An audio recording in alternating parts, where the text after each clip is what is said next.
आपको प्रेमानंद की story last में मिलेगी दोस्तों। अब आज की कहानी पर आते हैं।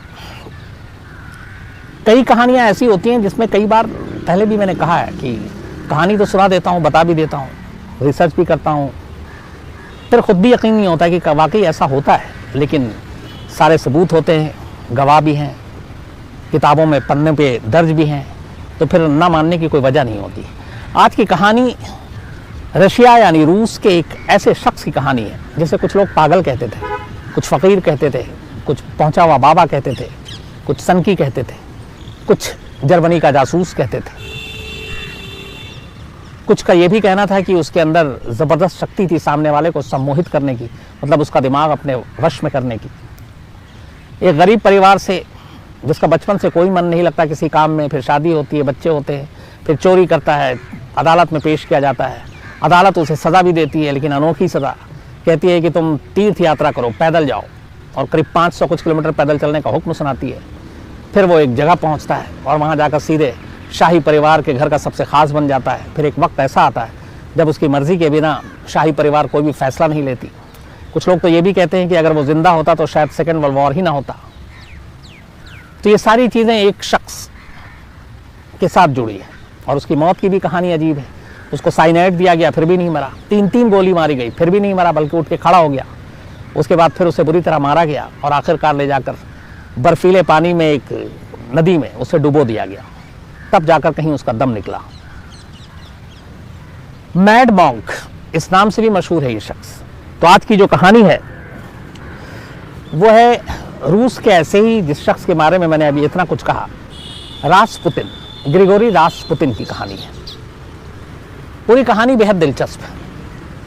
1869 जब बापू यानी महात्मा गांधी का जन्म हुआ था, तब रास्पुतिन का भी जन्म हुआ था 1869 में, वो भी साइबेरिया के एक इलाके में जो ठंड के लिए काफ़ी मशहूर है पूरी दुनिया में।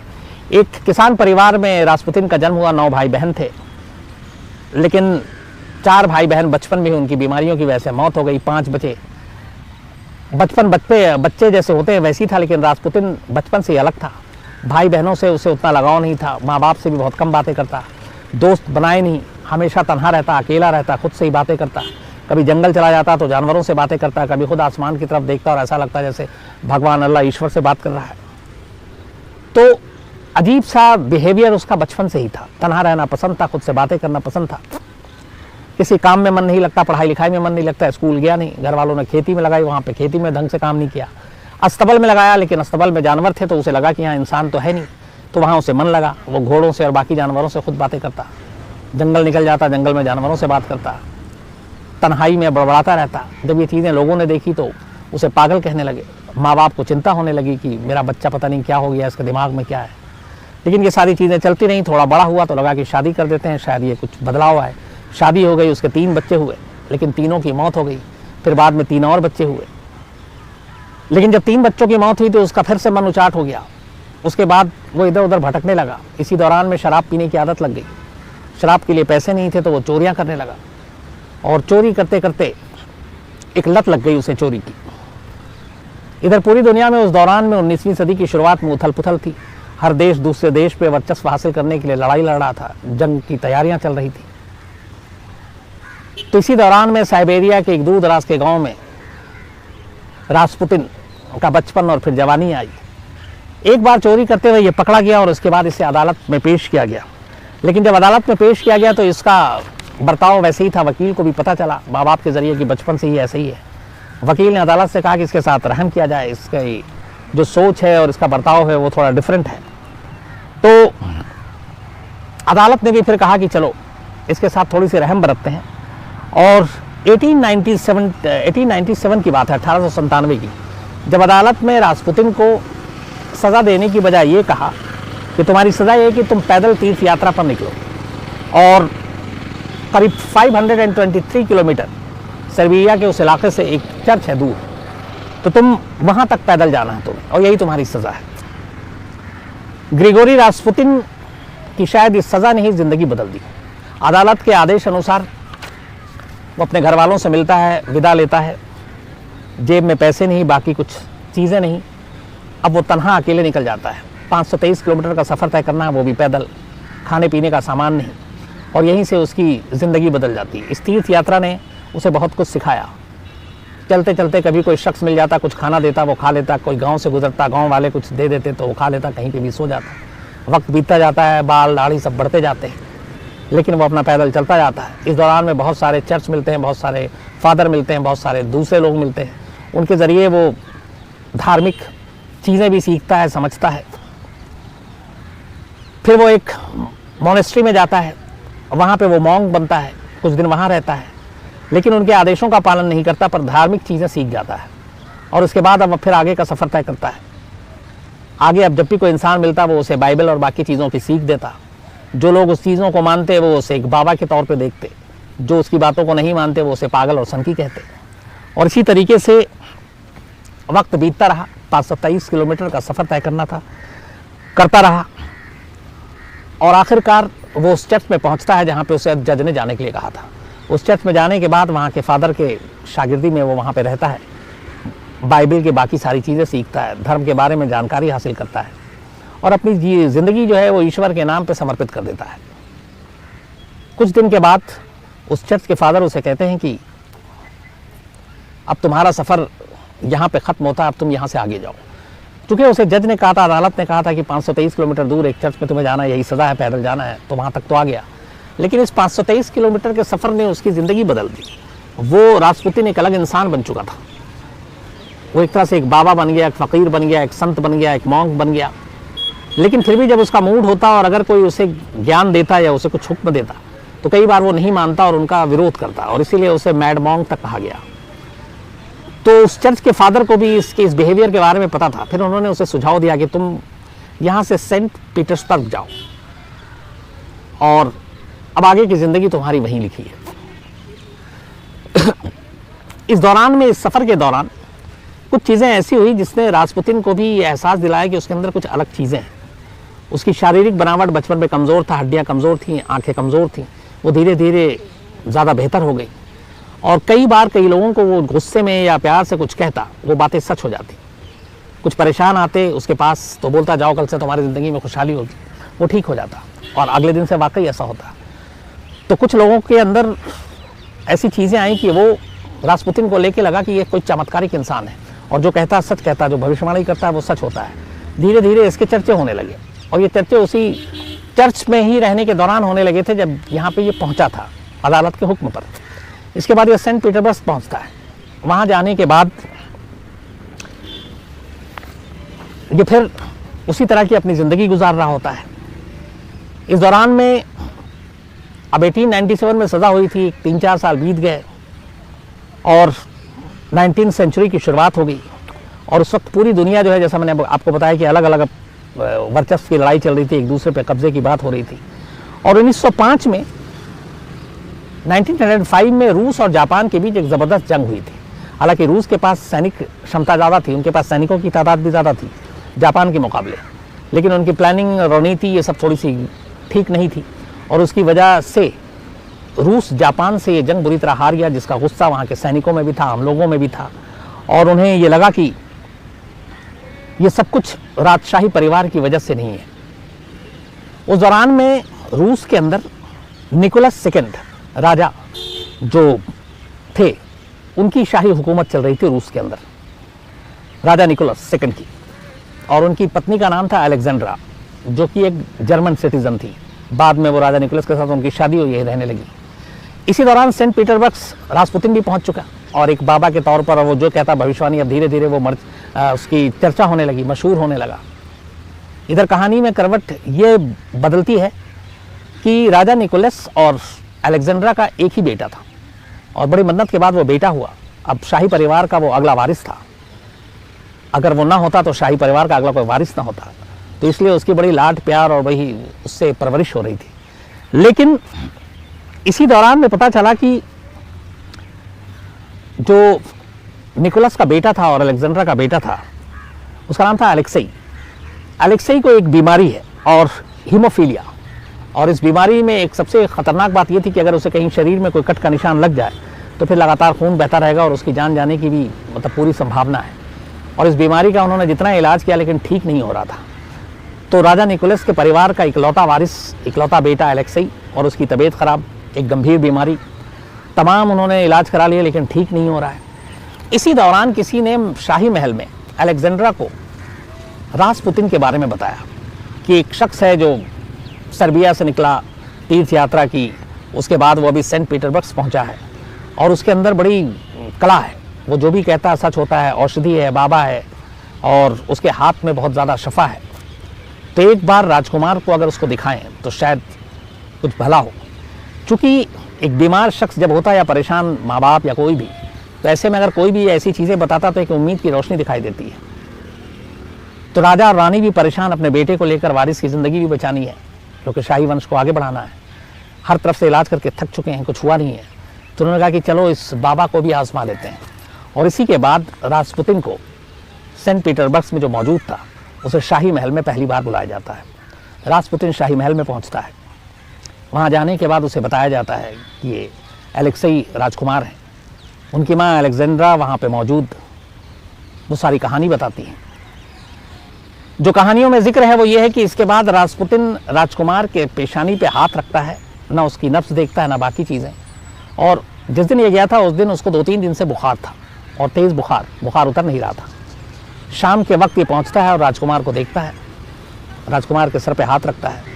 उसके बाद थोड़ी देर बाद महल से निकलने लगता है और राजकुमारी अलेक्जेंड्रा को, जो महारानी थी, उनको बोल कर जाता है कि ऐसी कोई बात नहीं है, बिल्कुल ठीक हो जाएगा।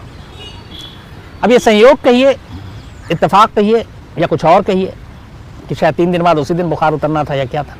अगले दिन सुबह राजकुमार अलेक्सी की तबीयत बिल्कुल ठीक हो जाती है। बिल्कुल तबीयत सिर्फ ठीक नहीं होती बल्कि अब उसके स्वास्थ्य में भी लगातार सुधार होता जाता है। जिस बीमारी से ये लोग महीनों से परेशान थे वो बीमारी अब धीरे धीरे करके दूर होने लगती है। और जिसके बारे में ये था कि पता नहीं कब तक जिंदा रहेगा, वो बिल्कुल स्वस्थ हो जाता है। ये चीज़ अलेक्जेंड्रा के दिल में घर कर जाती है। उसे लगता है कि जो कुछ हुआ है ये रासपुतिन की वजह से हुआ है। इसके बाद रासपुतिन को बाकायदा महल में बुलाया जाता है और उसकी खातिर होती है। राज महल की महारानी अलेक्जेंड्रा पूरी तरह से फिदा थी रासपुतिन के ऊपर। इस दौरान में कुछ दिनों तक उसका आना जाना होता है और वो कुछ चीज़ें बताता और इत्तेफाक की बात है वो सारी चीज़ें सच होती जाती हैं। जब उसकी सारी भविष्यवाणी एक एक कर सच होती जाती है, यहाँ तक कि वो जंग के बारे में बताता है कि इस तरीके से करें, इस तरीके से करें, तो कई मोर्चे पे हार हुई थी, जहाँ जहाँ उसने बताया वहाँ वहाँ जीत हुई। तो इन सारी चीज़ों ने राजमहल में रासपुतिन का कद बहुत बढ़ा दिया।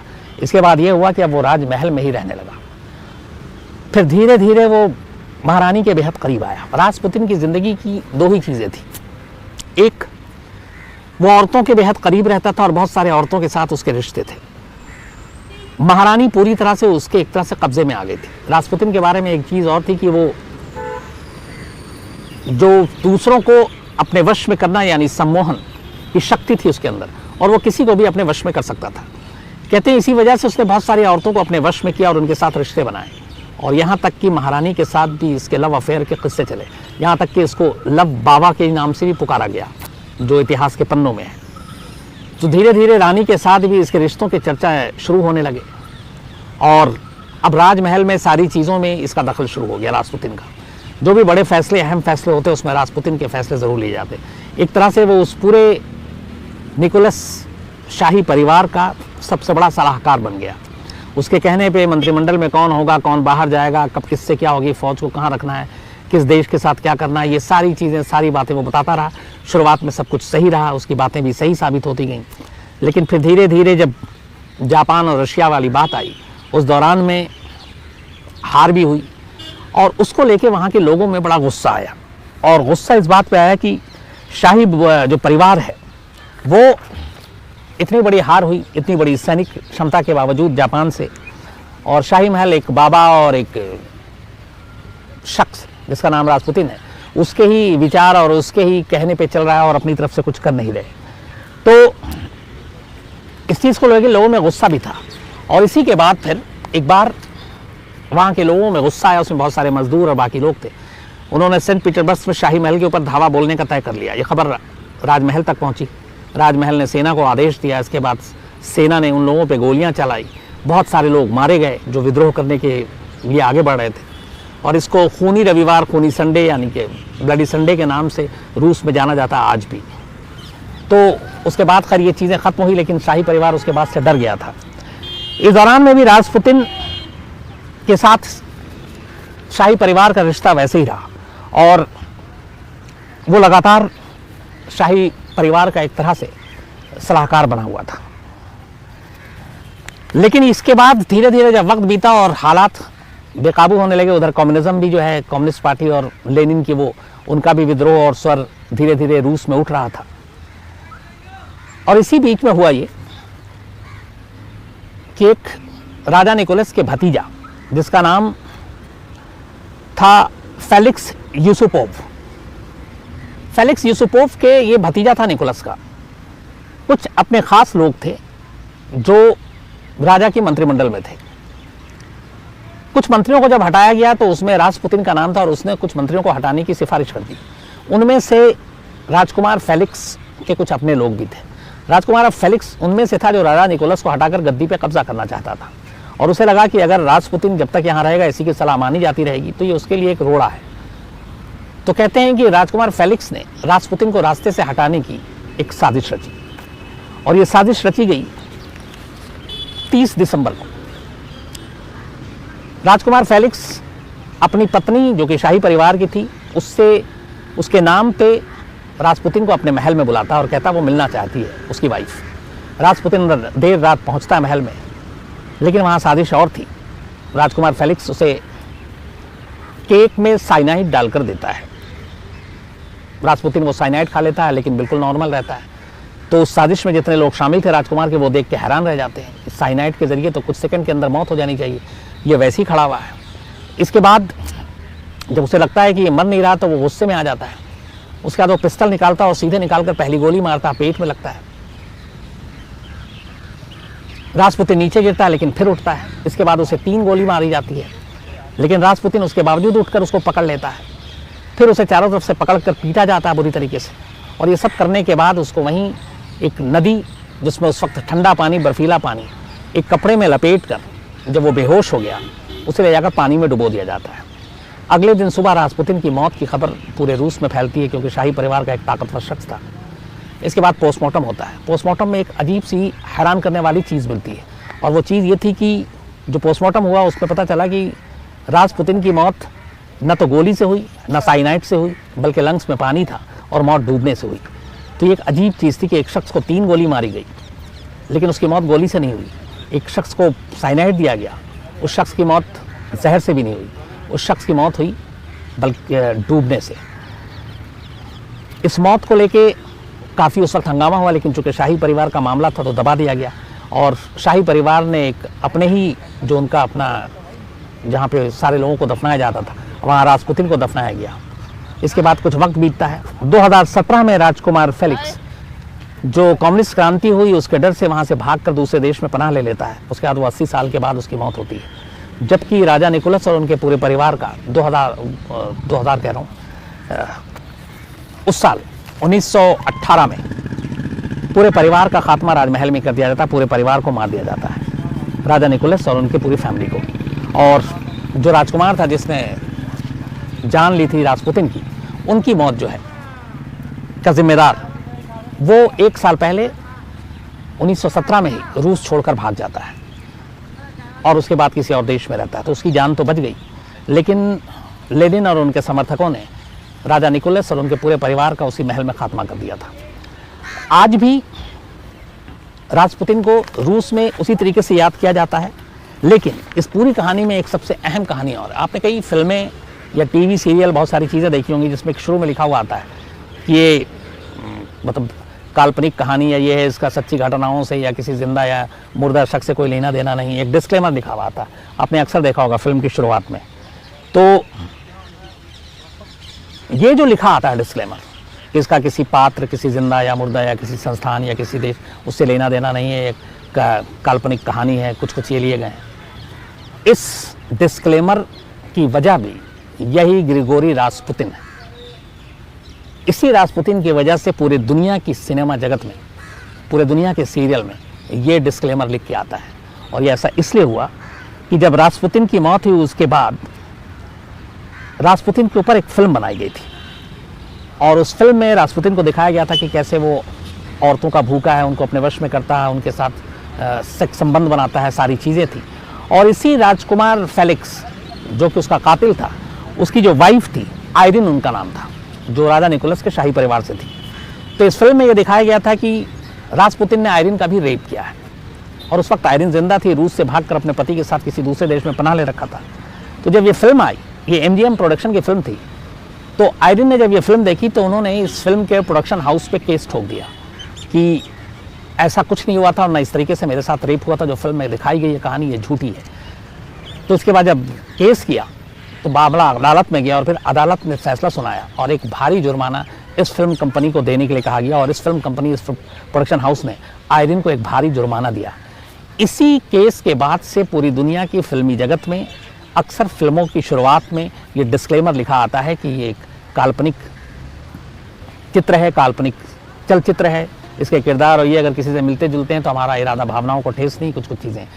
तो ग्रिगोरी रासपुतिन के नाम ये भी रिकॉर्ड है कि पूरी दुनिया के फिल्मों में डिस्क्लेमर अगर चला तो ये इसी की वजह से चला।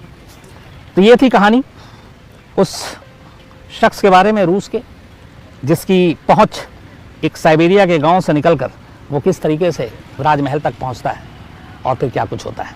अब आपको मैंने दोस्तों ये कहानी है परमानंद की, तो आप इसे ध्यान से सुनिए। दोस्तों वो दिन भी अजीब था। बैंक ऑफ इंडिया की एक पुरानी बिल्डिंग के पास से गुजरते हुए एक 13 साल का लड़का अचानक रुक गया। उसकी आंखें भर आई थीं। उसने नज़रें आसमान की ओर उठाई और कहा, मुझे कुछ नहीं चाहिए, बस राधा रानी चाहिए। यही वो पल था जब अनिरुद्ध कुमार पांडे, जो कानपुर के एक आम ब्राह्मण परिवार में पैदा हुए थे, अपना सब कुछ छोड़कर प्रेमानंद बन गया। लेकिन क्या सिर्फ नाम बदलने से कोई साधु बन जाता है? नहीं। आने वाले सालों में उन्होंने काशी में साधना की, गंगा किनारे भिक्षा मांगी, वृंदावन की गलियों में राधा रानी का नाम लिया और खुद को पूरी तरह भक्ति में मिटा दिया। एक बार की बात है, परमानंद बाबा परिक्रमा कर रहे थे। रास्ते में एक पुराना मंदिर पड़ा, राधा वल्लभ मंदिर। वहाँ एक वृद्ध सखी धीमे सुर में रसिया गा रही थी, श्यामा श्याम खेलन आई बाग में। बाबा ठिठक गए। ऐसा लगा जैसे शब्द नहीं, कोई बीते जन्म की स्मृति उन्हें छू गई हो। उस दिन से परमानंद बाबा ने ठान लिया, अब जीवन में कोई ज्ञान नहीं, कोई ग्रंथ नहीं, अब सिर्फ राधा रानी का नाम होगा। वो रोज़ तुलसी पत्र चढ़ाते और खुद को हर दिन थोड़ा और मिटाते। समय बीता, भीड़ बढ़ने लगी, लोग उनके प्रवचन सुनने लगे, दूर दूर से आने लगे। लेकिन राधा रानी अपने प्रेमी की परीक्षा लेना नहीं भूली। जब बाबा केवल 50 के थे, उनकी दोनों किडनियां फेल हो गईं।